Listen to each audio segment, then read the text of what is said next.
TSTIC TV, tu portal de tecnología e informática, al servicio de la sociedad y los negocios. Hola, buenos días, buenas tardes a todos. Yo soy Miguel Laborió, ingeniero de sistema de Veritas para soluciones de Insight para América Latina. Vamos a hablar sobre compliance. Entonces, como ha dicho Hernán Roth y también en la presentación, en las palabras de nuestro líder Pedro Sanger, tenemos en este momento una aceleración del proceso de transformación digital en las organizaciones, muy influenciado por el tema de la pandemia.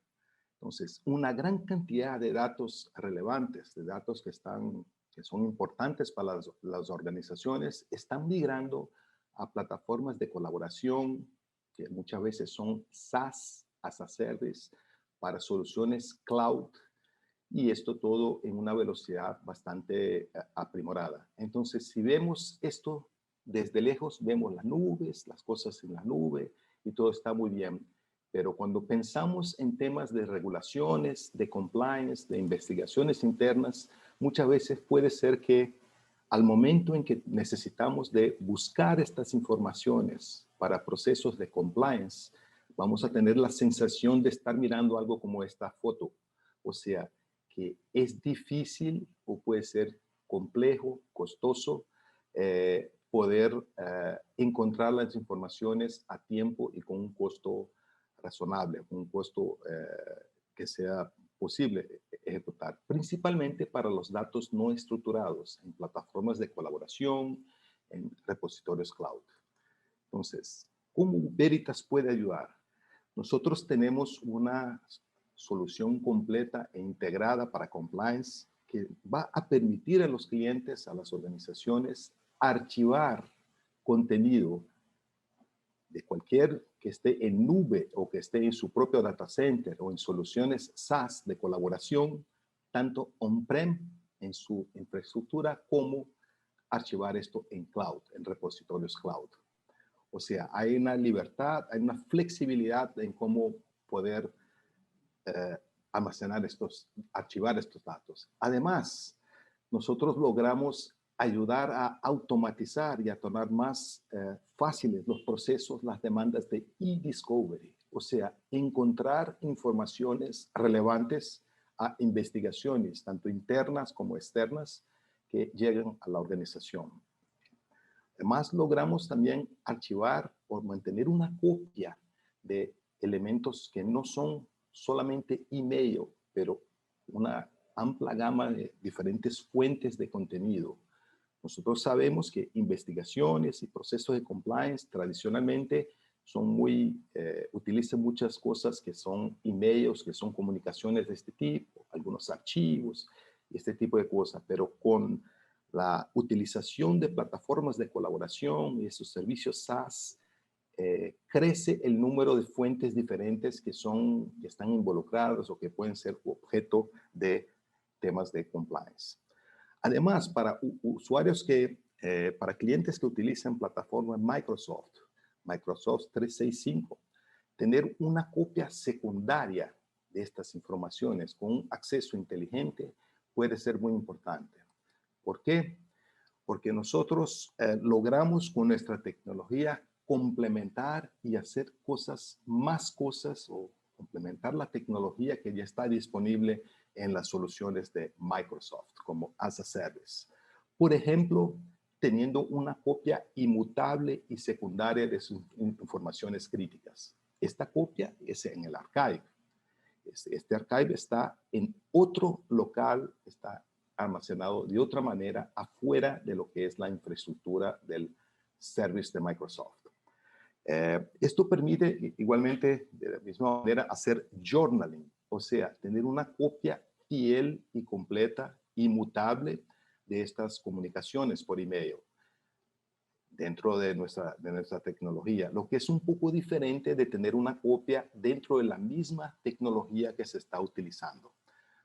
Esto es bastante interesante y permite que el cliente si tiene algún tipo de problema, algún tipo de disputa o algún tipo de tema hasta comercial, o el proveedor del servicio con Microsoft ya tenga toda la copia de todos esos emails, de todo este histórico en el archive.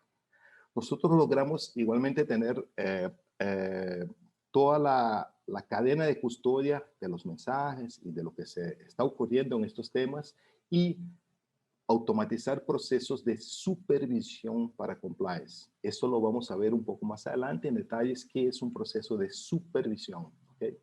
Otro tema importante es que nuestra tecnología tiene todas las funcionalidades, todos los recursos de compliance disponibles en un E5, en un contrato que es un poco más, tiene un valor un poco mayor en Microsoft. Y con esto se puede hacer un estudio para reducir costos teniendo contratos más baratos con Microsoft. Por ejemplo, un ejemplo de esto son el tema de OCR, o sea, de transformar cosas que tienen imágenes en los emails, en los recursos que están en Microsoft 365, en una cosa que tiene un index, que está transformado en texto. Esto está disponible solamente en un contrato E5, que es más caro, pero nosotros lo tenemos en nuestra tecnología. Entonces hay varios recursos interesantes que tenemos y hacemos en este sentido. Además, tenemos la capacidad, no solamente el proceso de supervisión, como también el proceso de e-discovery. Son dos procesos diferentes. Supervisión es un proceso continuo basado en muestras para ver si los usuarios siguen la política que se ha definido y para la cual fueron entrenados. E-discovery es buscar o investigar un tema específico. ¿Okay? Además, nosotros logramos incluir en el archivado, en esta copia fiel e inmutable de los datos para compliance, otras fuentes de datos que no son Microsoft. Esto es posible por la adquisición que hizo Veritas de una empresa que se llama Globanet. Esta adquisición se completó el año pasado, el año de 2020, y con esta empresa, con esta tecnología, logramos colectar e incluir en el archive una amplia gama de tecnologías. Tenemos algunas aquí representadas como plataformas de colaboración, Zoom, Webex, Microsoft Teams y otras. Además, plataformas o soluciones de colaboración financieras como Bloomberg, como Symphony y otras que están representadas acá. Como dije antes, compliance no se limita solamente a temas de emails y algunos archivos, pero va ampliando, la necesidad se va ampliando con el tiempo. Entonces, esta adquisición, esta tecnología totalmente integrada con nuestras soluciones de archivado permiten colectar de todas estas diferentes fuentes que ustedes ven acá. Son más de 80 fuentes disponibles en el momento. Bueno, ¿cómo estas soluciones se integran? ¿Qué es lo que logramos hacer con un poco más de detalle técnico? Primero tenemos visibilidad, o sea, ayudar a los clientes a comprender los datos no estructurados que tienen para tomar decisiones sobre estos datos.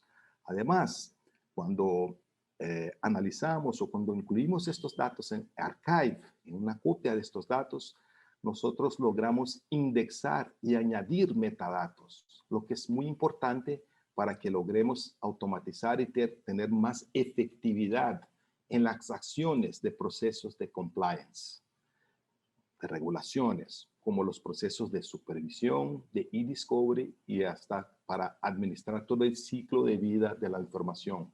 Mantengamos lo que tenemos que mantener por el tiempo necesario, ni más ni menos. Las tecnologías involucradas son en visibilidad, Data Insight y Merge One. Merge One es la tecnología que compramos junto con Globanet. Vamos a ver más detalles adelante sobre Data Insight. Tenemos también las tecnologías de Enterprise Vault en la parte de archivado, de contexto. Enterprise Vault se puede instalar se puede consumir as a services como SaaS, enterprisevault.cloud, o en servidores en su infraestructura, tanto en proveedores de public cloud como en sus data centers de sus organizaciones. Es una decisión del cliente qué modelo de archivado desea utilizar dentro de su estrategia para infraestructura. Y en la parte de acción tenemos consolas y tenemos soluciones que permiten automatizar y tornar más eficientes los procesos tanto de supervisión y de discovery. Esto típicamente es utilizado por las áreas que son de compliance, de investigaciones internas, este tipo de cosas. Es muy importante la tecnología Veritas Information Classifier, que está disponible en todas estas soluciones. Veritas Information Classifier es un engine de clasificación que permite añadir informaciones sobre el contenido de los datos. Para dar un ejemplo, cuando estamos trabajando con un archivo, con algún elemento que está en SharePoint o que está en un email, tenemos los metadatos. ¿Quién ha enviado el email? El subject, las fechas. Tenemos las fechas, el tamaño, el tipo del archivo para un archivo, etc. Information Classifier permite mirar dentro de los archivos, dentro de los emails, dentro de los attachments de los emails y ver lo que está allá adentro, clasificando este contenido, colocando tags, o sea, etiquetas de estos contenidos, lo que permite que tomemos decisiones más inteligentes para procesos de supervisión o de e-discovery para estos datos. ¿Okay? Entonces, estas son las tecnologías que están involucradas en Veritas. Vamos a ver ahora un ejemplo de cómo estas tecnologías se integran. Tenemos acá un ambiente con mail services, algún servicio SaaS de correo como Microsoft 365, como G Suite. Tenemos clientes, entonces logramos colectar estas informaciones, por ejemplo, de los mail servers y tener una copia en el archive. Además, podemos permitir que los clientes vean o no vean, de acuerdo con criterios específicos, eso que está en el archive. Con la tecnología Data Insight vamos a hacer un scan, vamos a ver lo que tenemos en file servers, en NAS, en este tipo de dispositivos y podemos traer estas informaciones basado en lo que ha encontrado en estos repositorios, en este tipo de contenido, incluyendo en el archive. Con la tecnología de Emerge One añadimos, como lo dije antes, una serie de diferentes fuentes que logramos traer para nuestro archive. Todo esto disponible para procesos de compliance con nuestras soluciones de Veritas Advanced Supervision y Discovery Platform, etc. Entonces, capturamos muchas fuentes de datos, logramos mantener y tratar de preservar o borrar, deletar la información que no es necesaria mantener y mantener esta información por el tiempo que sea necesario, de acuerdo con las políticas, con las regulaciones y automatizar procesos de compliance. Vamos a ver aquí rápidamente el proceso de supervisión. Este es un proceso de compliance muy utilizado en empresas financieras, pero en todo tipo de empresa. La idea aquí es tenemos las políticas definidas, los usuarios fueron entrenados en las políticas, cómo utilizar la tecnología, qué se puede hacer, lo que no se puede hacer, y el proceso de supervisión es un proceso continuo, donde vamos a sacar muestras de lo que están haciendo los usuarios en estas plataformas de email, en Teams, y chequear si están siguiendo lo que dice la política. ¿Okay? Entonces, el proceso es basado en una copia inmutable que vamos sacando el archive con clasificación, indexación. Tenemos las muestras inteligentes. Tenemos un proceso de revisión, de búsqueda. No podemos leer todos los emails de todas las personas en una gran organización, pero sí podemos leer un percentual de estos emails.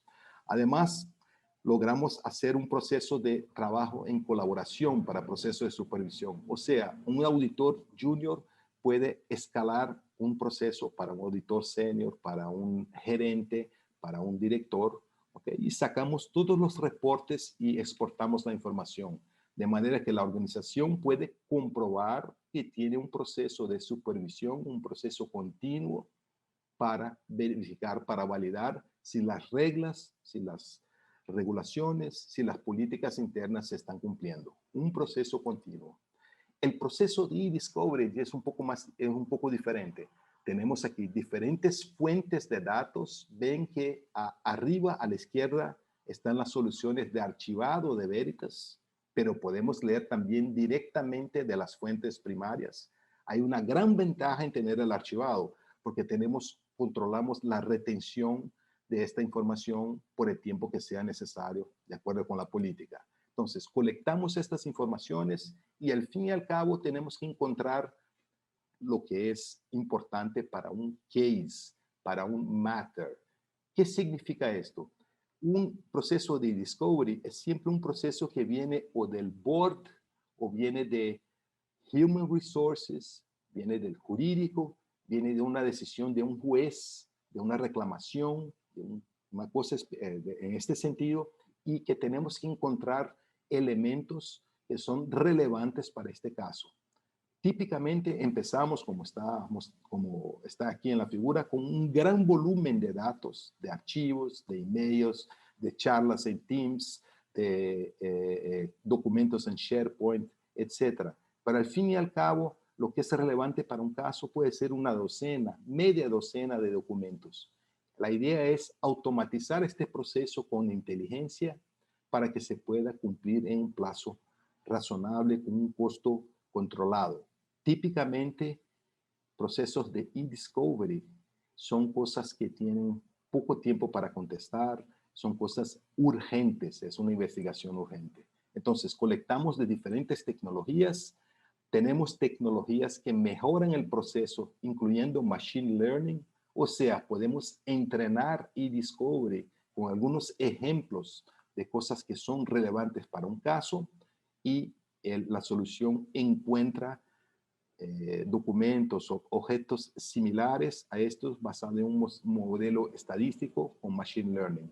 Hacemos también deduplicación, que es muy importante para este tipo de proyecto. Imagínense ustedes si estamos trabajando con emails y hay 10 personas involucradas, un email va a aparecer 10 veces si las personas van cambiando emails entre estas personas. Entonces, eDiscovery logra identificar que es el mismo email que lo recolectamos de un mailbox A y de un mailbox B o C o D. Va a mostrar que están conectados, pero para el revisor puede mostrarlo de una manera en que vea uno solo de los emails, lo que hace con que el proceso de eDiscovery sea muy eficiente. Además, tenemos recursos muy interesantes para editar, para presentar estas informaciones al final del proceso. ¿Qué quiero decir con esto? Al final del proceso de e-discovery, la persona que ha solicitado, que ha pedido la investigación, tiene que recibir los documentos relativos, relevantes a este proceso. Muchas veces hay que poner hay que hacer lo que llamamos de redaction, o sea, editar este documento poniendo esas cosas que están así como en color negro, que van a ofuscar alguna información. El ejemplo típico, si un titular de una información, y es una reclamación de datos personales, quiere ver todos los documentos que tiene sus datos, le vamos a presentar un documento, pero si ese documento es un spreadsheet, un Excel que tiene datos personales de otras personas, esos datos de las otras personas no pueden aparecer. Entonces tenemos una manera de automatizar todo este proceso de hacer la edición final de los documentos, manteniendo el por qué esto fue modificado y teniendo la copia original. Hacer esto en papel es un riesgo muy grande y es muy difícil, muy costoso de hacer. En resumen, nuestra solución de eDiscovery permite conectarse a nuestro archive o a fuentes directamente de datos y automatizar el proceso de eDiscovery para que se haga con un tiempo y con un costo razonable. Vamos a hablar un poco aquí de Data Insight, cómo se integra Data Insight y qué es lo que puede hacer Data Insight, nuestra solución de visibilidad para datos no estructurados. Entonces, colectamos informaciones de diversos tipos de fuentes, típicamente file servers, NAS, SharePoint, OneDrive, este tipo de solución, y logramos hacer con que tengamos una visibilidad de estas informaciones. qué tipo de archivos tenemos, qué tipo de objetos tenemos, las fechas, si son usados, si no son utilizados, quién es el dueño, etc. Además, Data Insight se integra con la solución de Data Loss Prevention de Broadcom Symantec. ¿Okay? Tenemos también la capacidad en Data Insight para file servers y para NAS de hacer revisión de permisos para acceder a estas informaciones. Esto es muy importante, no solamente para revisar efectivamente los permisos, quién puede hacer esto, quién puede hacer aquello, pero también para comprobar con evidencias que hay un proceso continuo a cada 3 meses, a cada 6 meses, a cada mes, de revisar los permisos que existen en diferentes tipos de tecnología. Además, Data Insight puede integrarse con nuestras soluciones de archivado, como Enterprise Vault, basado en la visibilidad que se tiene de algunas informaciones.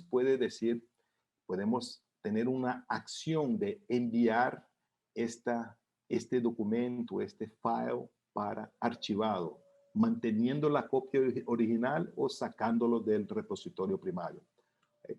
Es posible también integrar Data Insight con eDiscovery Platform para hacer el proceso de eDiscovery que estaba hablando en la diapositiva anterior. Existen otras formas de acceder a las informaciones de Data Insight, por ejemplo, con soluciones como Power BI, que muchas organizaciones la utilizan, que es free, es gratis, se puede utilizar y que permite tener un dashboard con visibilidad no solamente de Data Insight, pero de otras fuentes de datos que Power BI permite utilizar. Apenas un ejemplo. Nuestra solución de Analytics de infraestructura también tiene una integración con Data Insight, Aptar, que no es el objeto en esta charla de hoy para ustedes. Entonces, Data Insight permite que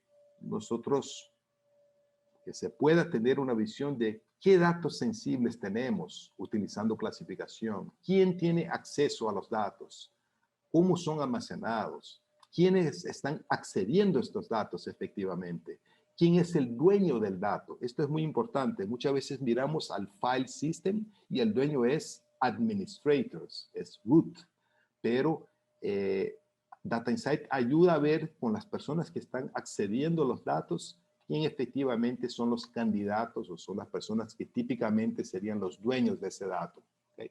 Y también cómo podemos remediar desvíos de lo que se está haciendo. Por ejemplo, una persona que no pudiera acceder a determinados datos que los está accediendo. ¿Okay?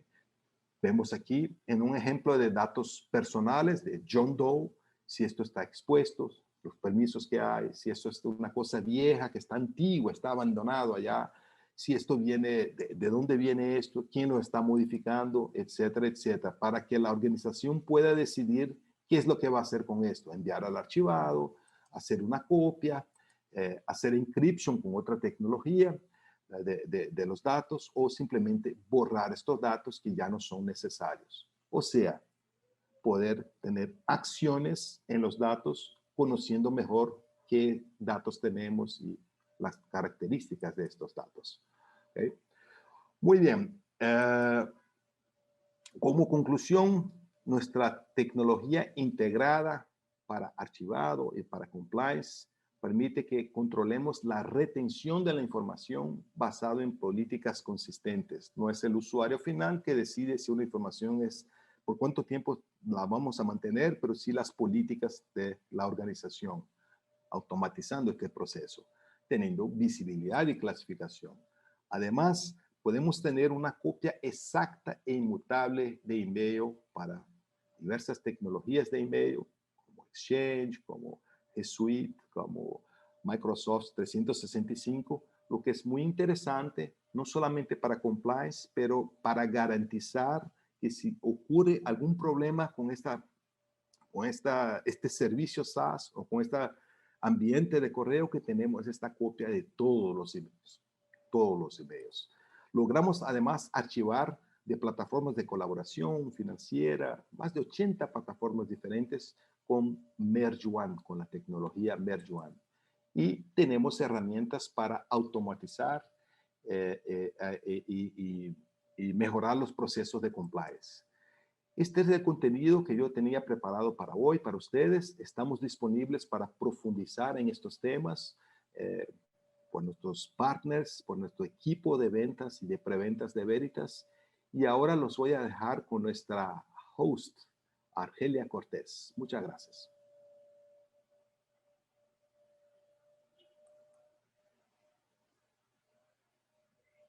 Muchas gracias, Miguel, y gracias a todos nuestros especialistas de Veritas por actualizarnos con las novedades que tenemos para resolver todos estos grandes problemas relacionados a la gestión de datos.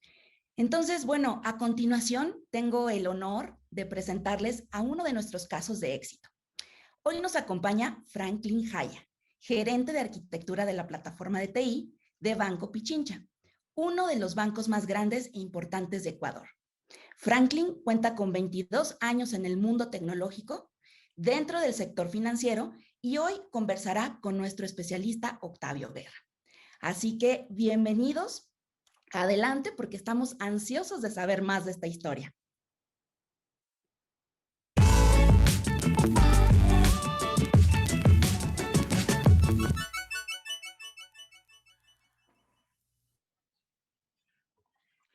Gracias. ¿Me escuchan? Hola, Franklin. Gusto en tenerte Buenos acá. días, ¿cómo están todos? Muy bien, muchísimas gracias. De verdad que, como dice Argelia, es un gran honor tenerte acá. Y bueno, en aras de avanzar, pues ya Argelia te presentó.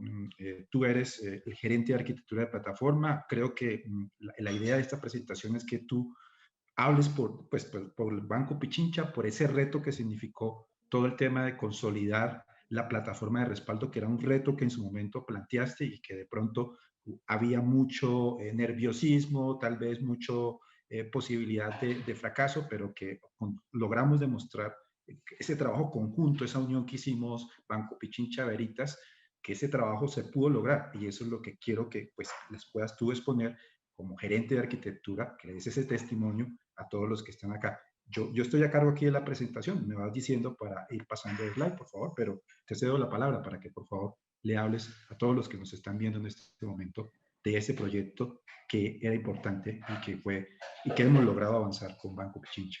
Gracias. Gracias, Octavio. Muchas gracias por la presentación. Gustoso de estar acá con ustedes también, compartir estas experiencias tecnológicas con el resto del foro, contarles que la experiencia que tuvimos nosotros. Y para empezar, primero quiero contarles quién es Banco Pichincha. Por favor, Octavio, ayúdame con la lámina. Banco Pichincha es una de las empresas de Pichincha Corp. Actualmente, Banco Pichincha está posicionado muy bien en el tema de la banca y servicios financieros. Toda la empresa básicamente está radicada, la matriz central en Quito, en Ecuador. Fue fundada en 1906, tenemos alrededor de 115 años en el mercado financiero en Ecuador. Actualmente tenemos una cobertura ya a nivel internacional también. Estamos también con mercado ya en Colombia, en Perú, en Panamá, en España y también ya en Miami. Actualmente son alrededor de... ¿Perdón? No, gracias por ese detalle. Perdóname la interrupción. O sea, quiero que noten ustedes la importancia, es decir, si tú me lo confirmas, Franklin, la importancia es que ustedes consolidan mucha de la operación para estos países, es decir, no solamente se ocupan de Ecuador, como tú lo acabas de mencionar, sino también tienen operaciones que consolidan desde allí para los otros países de los que acabas de mencionar. Es lo que quería mencionar.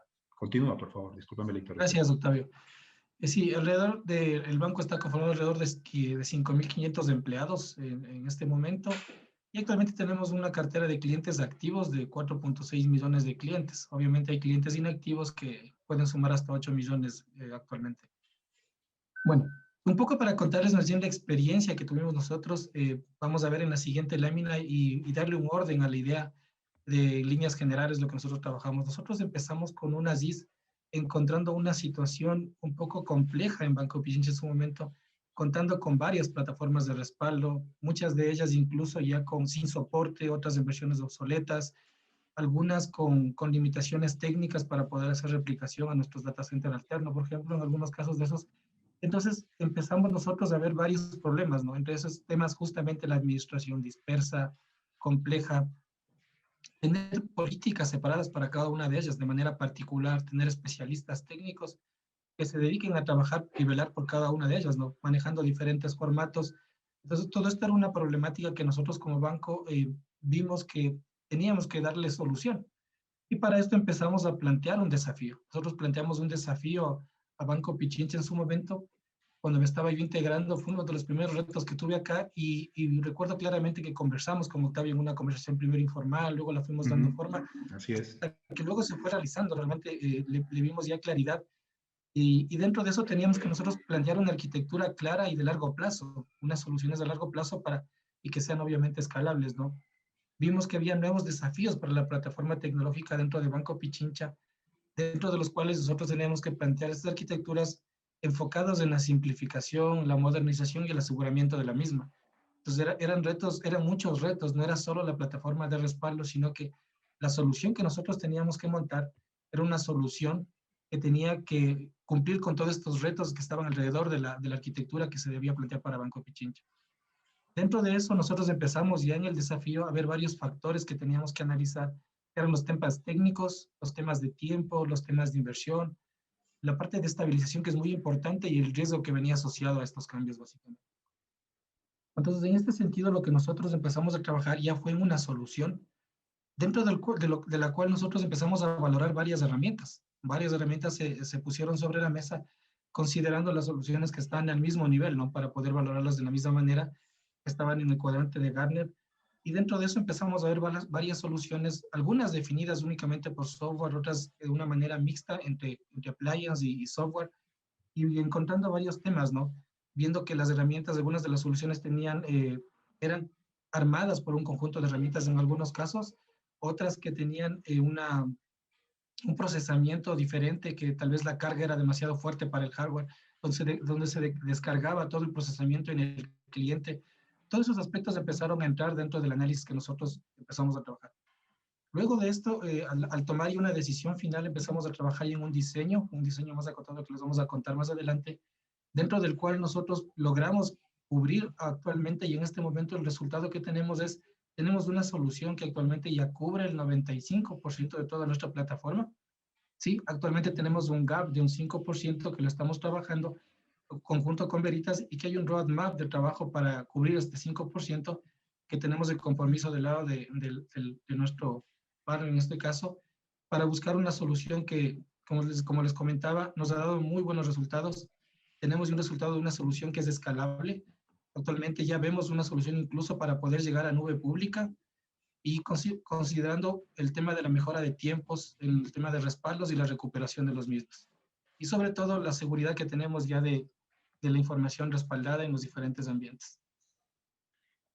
Así es, Franklin. Para reafirmar un poco, el resultado es, como tú lo has mencionado en todos estos pasos, ha sido un análisis completo en conjunto con el equipo de IT que está bajo tu cargo, los retos que habían, el poder consolidar esas diferentes versiones y herramientas que tenían y poder llevar todo a un solo frame, a un solo campo, donde Veritas NetBackup, que fue el producto final, en conjunto con Appliance, como lo mencionamos ahí en la solución, pudiera superar todos esos retos que nos habíamos planteado desde el principio para manejar la arquitectura o plataforma actual que ustedes tienen y, por supuesto, pensando en que no solamente se quede ahí, sino que pueda crecer de manera escalable, de manera moderna y que pueda incluir aquellas cargas y trabajar con nube, que es un reto que hoy las entidades financieras como Banco Pichincha, por supuesto, están considerando. Ahora, si me lo permites, voy a dar un poquito de detalles sobre la arquitectura. No voy a entrar al fondo, pero esta arquitectura que ustedes están viendo de manera general consolida la solución a la que llegamos después de hacer un análisis. Cuando hablo de hacer un análisis, me refiero a todo el trabajo que se hizo tomando métricas, revisando políticas actuales, chequeando niveles de cumplimiento de respaldos, y todo eso sumado en análisis en conjunto con el equipo de Banco Pichincha y el equipo de Veritas de ingeniería y de preventa, llegamos a una solución. Esa solución está planteada básicamente en una combinación de lo que ustedes ven acá, el control de respaldo, permítanme un segundito, el control de respaldo, los appliance para la parte de repositorios. ¿Cuál es la idea de los appliance? La idea de los appliance era distribuir esa carga que se reciben de los diferentes clientes. Hablamos de clientes con infraestructuras sobre ambientes Solaris, sobre ambientes IX que tiene Banco Pichincha, también ambientes de máquinas virtuales sobre VMware. Estamos hablando de una granja considerable de máquinas virtuales. ¿Puedes darme una idea de cuánto más o menos para que las personas aquí sepan, Franklin, de cuántas máquinas virtuales estamos hablando aquí en términos generales? Sí, actualmente tenemos divididos en varios clústeres, ¿no? En uno de los clústeres tenemos alrededor de 1.500 servidores, en otro tenemos alrededor de 1.200 servidores y en otro tenemos 800 servidores. Sí, Alrededor entonces, estamos sumando un número muy importante. claro, exacto, es precisamente, y gracias por ese dato, precisamente para que ustedes puedan ver la dimensión de lo que se trabajó acá y todo el manejo que se hizo para definir esta arquitectura. Otro punto importante es que, como lo mencionó Jorge en su presentación inicial, nosotros tenemos soluciones de larga retención, pero eso no significa que no podamos incluir, no podamos trabajar con otras soluciones. En este caso, estamos trabajando en conjunto con una solución que el cliente ya tiene, que es el Hitachi Compute Platform, para todo el tema de nube privada, y ese sea su repositorio o está siendo usado, o sea, fue incluido dentro de la arquitectura para temas de backup que requieren pues regulaciones que tiene el banco por regulaciones gubernamentales, son larga retención, es decir, deben permanecer allí por más de 1 año, 2 años o inclusive permanente. Esa combinación, toda en conjunto, fue establecida, trabajada, medida y ejecutada en el ambiente de lo que estamos hablando. ¿Por qué es un caso de éxito? Porque logramos consolidar todo lo que el banco tenía en las otras plataformas que mencionamos inicialmente. Estamos hablando de AdServer, estamos hablando de BIM, y todo se trajo a este esquema donde el cliente tiene una solución de respaldo en la parte de inteligencia control, clusterizada para efectos de alta disponibilidad, operación 7x24, appliance para poder garantizar la distribución o recepción de las cargas, y políticas que pueden manejar backups primarios a estos appliances y desbordar a esta nube, a esta nube privada que ellos tienen con este Hitachi para efectos de larga retención. Todo este esquema también está garantizado con una replicación para efectos de contingencia o recuperación ante desastres entre el sitio alterno. Ahora, esto es un esquema, no lo vean como activo o pasivo, es un esquema activo-activo, es decir, hay backup de este lado, hay backup de este lado, pero entre ellos hay la posibilidad de switchar la operación y aparte de eso hacer una replicación bidireccional como se entiende en este gráfico. ¿Qué beneficios hubo para Banco Pichincha? Básicamente, como lo mencioné inicialmente Franklin, reducción de la complejidad. Eran muchas plataformas operando, logramos consolidarlo en una sola. Es una sola consola para hacer la administración de todos los ambientes que están acá, como lo decimos acá. Entonces, eso reduce la complejidad, pues porque tengo un solo ambiente específico donde puedo hacer todo el trabajo de la creación de las políticas, todo el trabajo de integración con repositorios y todo el trabajo del manejo o integración de las cargas que Franklin ha mencionado que tiene Banco Pichincha, que hacen parte vital de su producción. Al poder consolidar todo esto dentro de una solución, pues los hace reducir los costos de administración, hace que también la parte operativa no se vea tan impactada y se reduce todo el tema de tiempos que pueden afectar operación del banco para cosas más importantes o no, bueno, no tan importantes o sí más bien que requieren mayor intervención para temas de producción del banco o concentrarse en el core del banco. Otro punto muy importante es que los preparamos para el futuro, es decir, como les decía hace un momento, no solamente estamos pensando en que ellos pueden respaldar lo que tienen ahora, sino que pueden respaldar cargas futuras. Netbacá es una solución del lado de Veritas que se le ha invertido mucho en desarrollo y siempre va a pensar en mantener lo que existe y pensar en cargas nuevas, Hadoop, plataformas de Big Data y analítica, nube, en el caso de que Banco Pichincha esté pensando a futuro en una nube, una solución híbrida, perdón, y ese punto lo tenemos claro y lo cubrimos. Y aparte de eso, pues Franklin y su equipo y también Banco Pichincha saben que cuenta con una solución, primero, que es líder en el mercado, llevamos más de 15 años en el mercado, en el cuadrante de líderes, y que está enfocada en hacer lo que sabe hacer bien, que es proteger los datos con seguridad y eficiencia. Entonces, muy importante que ustedes puedan ver que todo este trabajo conjunto que hicimos, el equipo de Franklin, el equipo de Preventa de Veritas, pues logramos manejar o llegar a una solución que cumple estas expectativas, le da estos beneficios al banco y que garantiza la operación que ellos necesitan, es proteger la data, que es su activo, uno de los activos más importantes que tienes. Pues para finalizar, Franklin, por favor, te cedo la palabra. Bienvenido. ¿Qué puedes decirnos en conclusión? Muchas gracias. Creo que en conclusión, o sea, la simplificación, la modernización y el aseguramiento de la plataforma tecnológica, o sea, es viable cuando contamos con herramientas de este nivel, ¿no? Que nos permiten esa flexibilidad, que son robustas y que nos dan esa seguridad de lo que estamos buscando. Básicamente nosotros en esto nos vamos bastante bien con la plataforma Y como les decía, o sea, el trabajo fue muy importante, muy interesante, y más bien gracias al apoyo de Veritas, y seguimos contando con ustedes para cubrir ese 5% que nos faltaría cumplir. Claro que Gracias. sí, Franklin. Y de verdad, muchas gracias por tu participación. Creo que ha sido muy importante. A mí me parece buenísimo que nuestros participantes puedan tener el testimonio de un cliente, que no crean que es Veritas y que Veritas está diciéndolo en una presentación, sino que un cliente lo ha vivido y lo puede manifestar como tú lo has hecho. Te agradezco de verdad. Muy amable por estar con nosotros y bueno, retorno con Argelia para que podamos continuar en la presentación. Gracias. Un buen día para todos. Muchas gracias.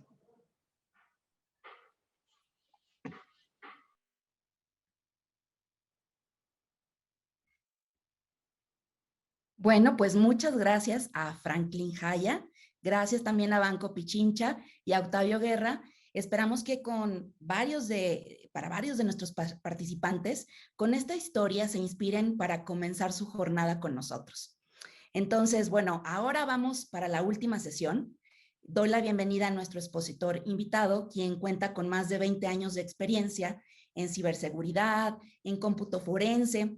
Es como un CSI de las investigaciones digitales, en el manejo de crisis también y en la respuesta a incidentes. Me da mucho gusto presentarles a Andrés Velázquez. Así que adelante, Andrés, bienvenido. Muchísimas gracias. Muchas gracias por la oportunidad.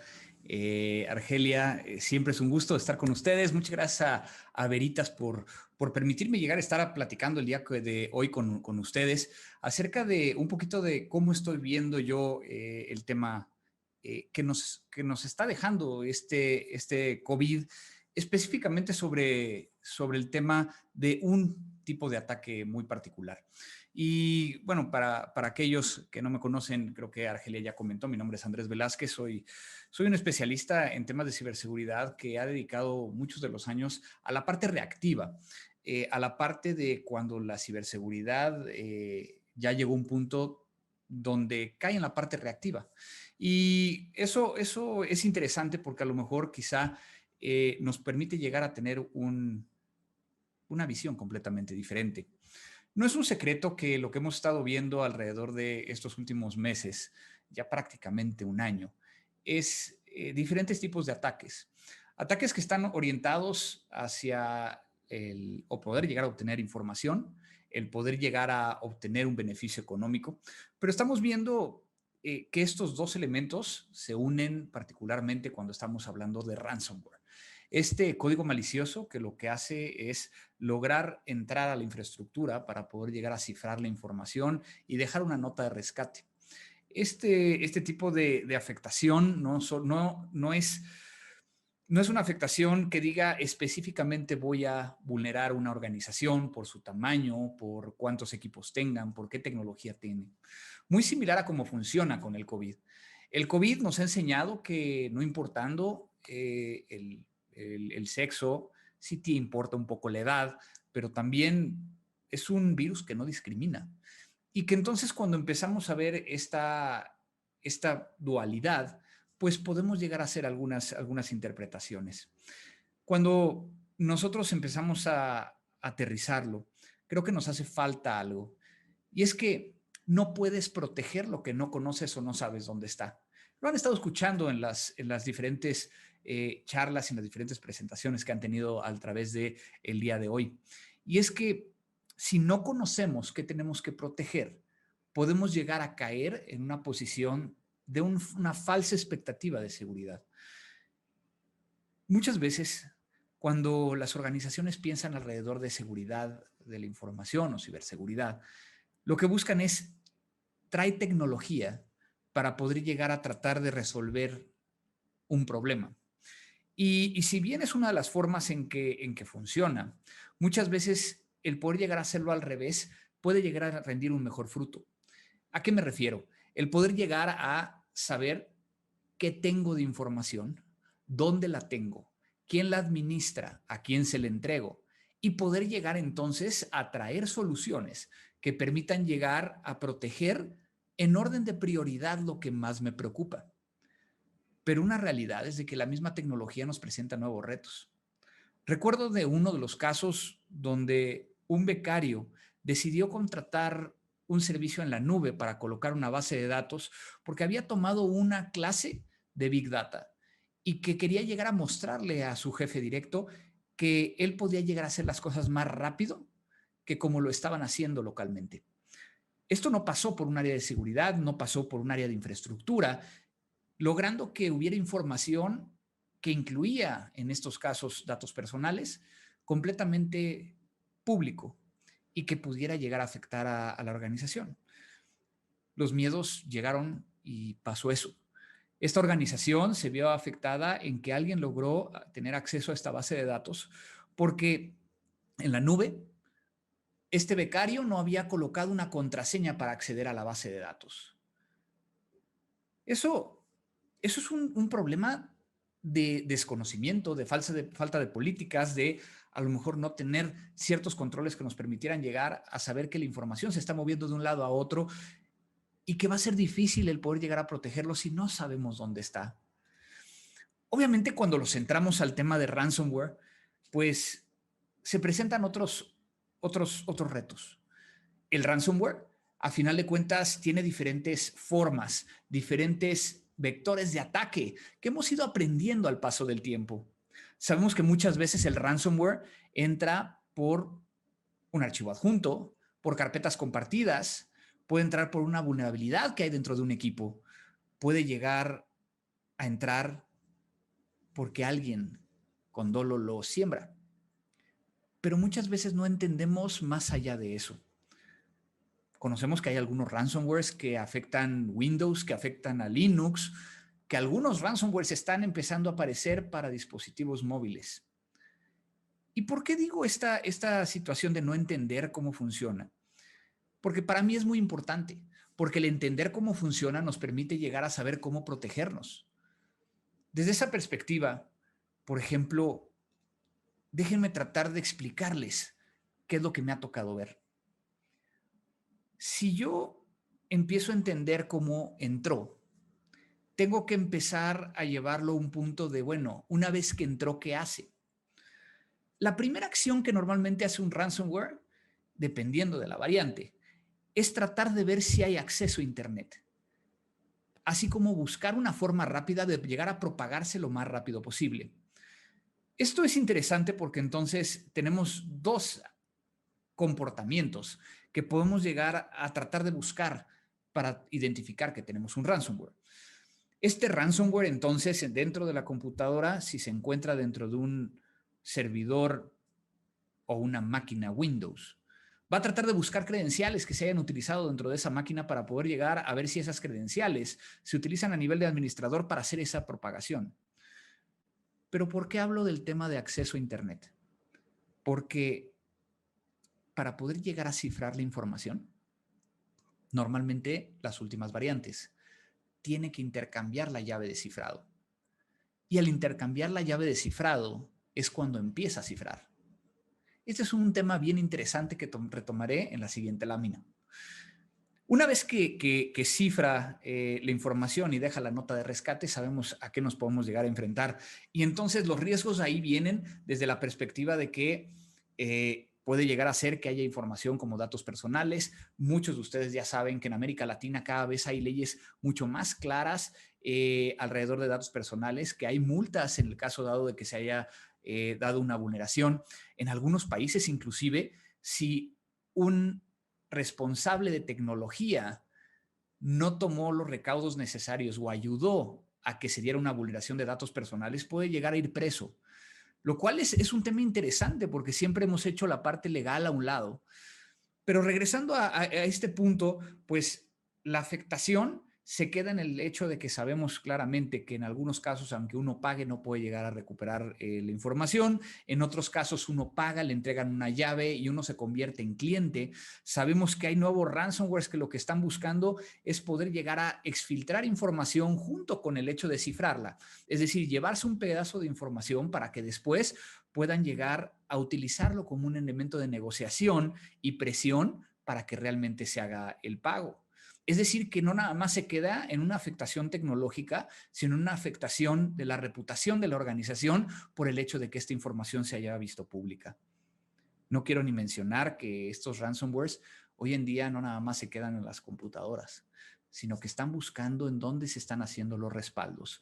El poder llegar a ir hacia la nube y poder llegar a cifrar también esa información. Lo que buscan es exactamente lo mismo que pasa cuando tenemos un secuestro en la vida real. Déjenme platicarles un caso.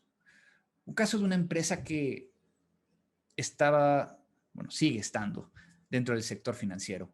Una empresa que ha dedicado y ha invertido muchísimo dinero en poder llegar a implementar seguridad y que la seguridad estaba vista desde una perspectiva no completamente integrada a la operativa. Esto hacía que pues la gente de tecnología, la gente de infraestructura decía, no, ese no es mi problema, es problema de los de ciberseguridad, sin saber que esa respuesta es la peor respuesta que podemos llegar a dar, porque ciberseguridad es responsabilidad de todos. Resulta ser que esta organización, como se pueden llegar a imaginar, cumple con todos los lineamientos de pruebas de penetración, análisis de vulnerabilidades, segmentación de red, inclusive es auditada y supervisada por las diferentes autoridades del país donde se encuentra. De alguna manera, un día, su información de sus servidores aparece cifrada. Principalmente los servidores más críticos, los servidores que permitían llegar a realizar la operativa transaccional dentro de una entidad financiera. Y es que cuando empezamos a llegar a atender el incidente y tratar de saber qué fue lo que sucedió, empezamos a ver cosas bien interesantes. Uno, al parecer, todo venía del directorio activo. El directorio activo estaba configurado de tal forma que tuviera contacto con todos los servidores de la organización. 180 servidores se vieron cifrados. De esos 180, realmente tenían 270. ¿Por qué no cifraban los otros? Si tenían la misma configuración, todos iban hacia el Active Directory. ¿Qué había de diferente que no estábamos nosotros viendo? Pedimos nosotros las bitácoras e información para poder llegar a saber qué era lo que estaba sucediendo a nivel perimetral. Logs de firewalls, de IDS, de IPS, para poder llegar a determinar por dónde había entrado. Resulta ser que todas las bitácoras de todos los sistemas perimetrales se enviaban a una máquina que estaba dentro de las máquinas que fueron cifradas. De tal forma que no teníamos visibilidad. No sabían claramente por dónde podría llegar a pasar la información. Estos respaldos, pues, también afectaron a los respaldos de las mismas máquinas. La recuperación fue horrible. Tuvieron que buscar las cintas que no hacían tan recurrentemente para poder llegar a regresar a la operación. De igual manera, recibieron una multa por parte de la autoridad encargada de la protección de datos personales, precisamente por el hecho de que se dio una vulneración. Esto me lleva al hecho de que hay que tener claridad en lo que está pasando en la red. Por ello, quiero venir a darles cinco consejos de qué es lo que podemos llegar a hacer simples para poder llegar a evitar este tipo de ataques. El primero tiene que ver con un tema que hacemos constantemente, pero que a lo mejor no lo hacemos desde una perspectiva del riesgo y de la lógica sobre el negocio, que tiene que ver con inventariar. Si yo sé claramente cuáles son los activos que contienen información, es una cosa. Pero si empiezo a determinar dónde se encuentran, quién los protege y si tienen datos personales, puede llegar a ayudarme a saber cuáles son los más críticos dentro de mi organización. De tal forma que entonces podremos llegar a tener una priorización sobre qué es lo que tengo que proteger. Tengo que entender qué quiero llegar a proteger. ¿Cuáles son las joyas de la corona? ¿Qué es lo que está dentro de mi organización que no hay una forma que tenga que evitar el protegerlo? Obviamente, controles compensatorios. ¿Cómo lo voy a ver? Y obviamente aquí algunos de ustedes se preguntarán, ¿no? Pero Andrés, yo soy alguien de infraestructura, eso se lo dejo a los demás. Es un tema bien interesante, porque ustedes lo entienden, pero a lo mejor ciberseguridad no. Necesitamos hablar más para lograr el entendernos y que esto se pueda llegar a hacer de mejor manera. Hay que segmentar. segmentar para evitar la propagación. El gran problema es de que esta segmentación normalmente la vemos a nivel de red, pero no lo vemos a nivel de servicios. No lo vemos a nivel de que muy probablemente algunos de sus servidores que se encuentran en la DMZ o zona desmilitarizada tienen permisos de poder llegar a entrar a uno o varios servidores internos para poder llegar a hacer los movimientos laterales, y que también tendremos que tener cuidado con ello. Bloquear. Hay algo que no les dije, pero que es muy importante. Lo que sí les dije, para tratar de arreglarlo, es esta parte de el ransomware.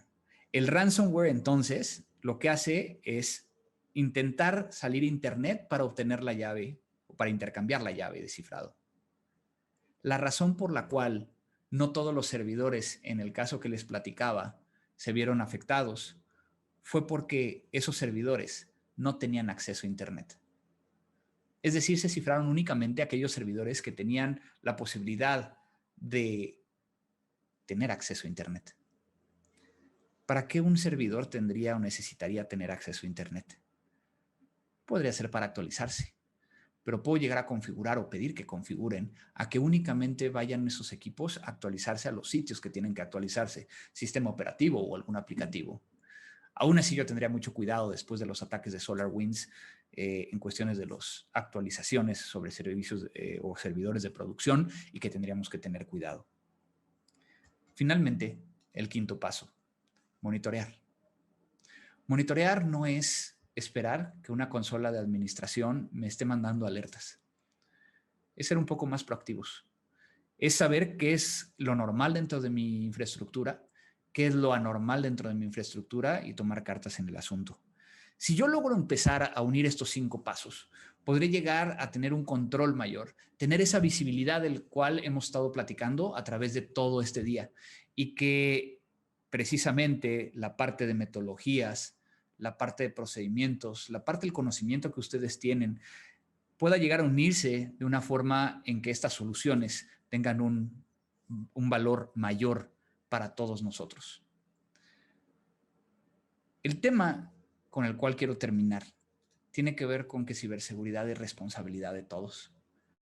Así como todos estos médicos que están en la primera línea de defensa y que a final de cuentas son estos héroes anónimos, tú eres un héroe también anónimo, que a final de cuentas ha logrado en esta pandemia el poder llegar a mantener la operación de la organización, y que en muchos de los casos has hecho labores que a lo mejor no te correspondían, incluyendo la parte de ciberseguridad. Sigamos siendo estos héroes, sabiendo claramente cuáles son los riesgos que nos estamos enfrentando allá afuera, cómo vamos a lograr que la organización siga creciendo, y que a nivel personal seamos cada vez mejores en nuestro trabajo. Espero haberles cambiado un poquito la forma de cómo veo estos temas, y que al final del día nos permitiría llegar a continuar con esta labor que hacemos todos los días. Muchas gracias a Veritas, gracias por la oportunidad de venir a platicarles. Espero que estén todos bien, y pues regreso cámaras y micrófonos a Argelia. Muchísimas gracias.